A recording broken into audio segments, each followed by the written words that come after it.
গেল ৭ October Israeli ভূখণ্ড লক্ষ্য করে হামাসের সিরিজ রকেট হামলার পাল্টা জবাব হিসেবে অবরুদ্ধ গাজায় যে সংঘাতের শুরু দীর্ঘ ৭ মাস পেরিয়ে গেলেও তা বন্ধের কোনো আভাস নেই। হামলা বন্ধ তো দূরে থাক, উল্টো প্রতিনিয়ত বেড়েই চলেছে এর তীব্রতা। গাজায় যুদ্ধবিরতির লক্ষ্যে কাতার ও মিশরের মধ্যস্থতায় মাসের পর মাস ধরে আলোচনা চললেও তাতেও কোনো গতি আসছে না। সবশেষ মধ্যস্থতাকারীদের দেয়া প্রস্তাবে হামাস সম্মতি জানালেও বেঁকে বসেন নেতানিয়াহু। যুদ্ধবিরতি প্রস্তাবের শর্তগুলো ইসরায়েলের মৌলিক লক্ষ্য অর্জন থেকে এখনও অনেক দূরে বলেও মন্তব্য করেন তিনি। শুধু তাই নয়, যুদ্ধবিরতি প্রস্তাবে হামাসের সম্মতির পরও সোমবার বিশ্ব সম্প্রদায়ের আহ্বান উপেক্ষা করে রাফায় অভিযান চালানোর ঘোষণা দেন ইসরায়েলি প্রধানমন্ত্রী।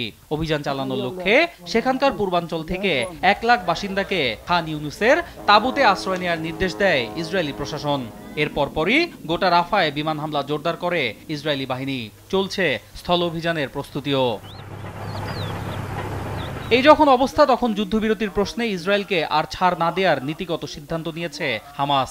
বিশ্ব সম্প্রদায়ের আহ্বান উপেক্ষা করে রাফায় অভিযান অব্যাহত রাখায় তেল আবিবকে এই ইস্যুতে আর কোনো ছাড় দেয়া হবে না বলে জানিয়েছে ফিলিস্তিনের স্বাধীনতাকামী এ সংগঠনটি।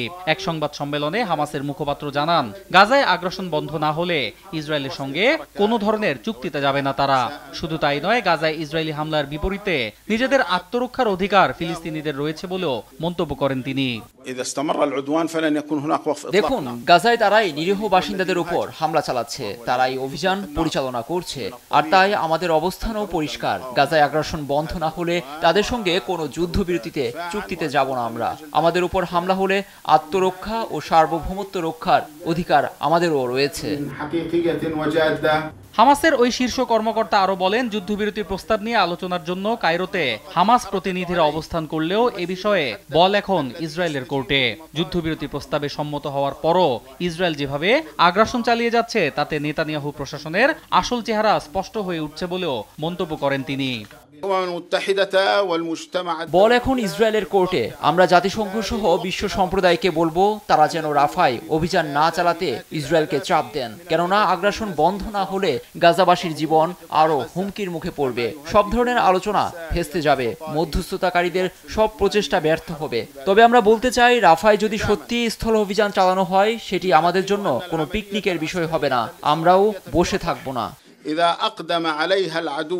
এদিকে মঙ্গলবার যুক্তরাষ্ট্র জানায়, হামাস তার যুদ্ধবিরতি প্রস্তাব সংশোধন করেছে এবং এটি পর্যালোচনার মাধ্যমে একটি সমঝোতায় পৌঁছানোর চেষ্টা চলছে। হামাসের বিবৃতির কয়েক ঘন্টা আগেও ওয়াশিংটন জানায়, সমঝোতা থেকে আর খুব বেশি দূরে নয় দুই পক্ষ। অন্যয় কর্মকার, নিউজ ডেস্ক, দেশ টিভি।